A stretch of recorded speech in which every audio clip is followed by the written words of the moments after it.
Hello everyone, আমি মমতা চুঁচুড়া থেকে আবার তোমাদের নতুন একটা ভিডিওতে জানাই welcome. Mamata's makeup and mehndi কর্নারে প্রথমেই দেখতে পেলে একটা ভীষণ মিষ্টি লুক। এই লুকটা আমি করেছিলাম 9 ফেব্রুয়ারি, একদম সকাল সকাল শর্মিদিকে তার ছেলের অন্নপ্রাশন উপলক্ষে।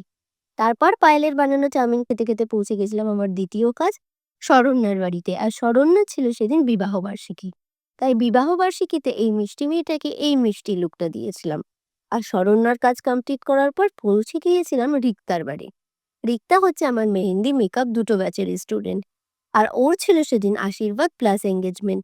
তো ওকে এমনভাবে এই লুকটা করে দিয়েছিলাম যেটা সকালে শাড়ির সাথে ও ক্যারি করেছিল, আবার রাত্রে ড্রেস জুয়েলারি ফ্লাওয়ার চেঞ্জ করে গাউনের সাথে ক্যারি করেছিল।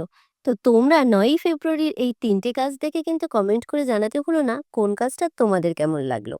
আর যারা যারা এরকম সাজতে চাইছো, কল করে নাও আমাদের অফিসিয়াল নাম্বার।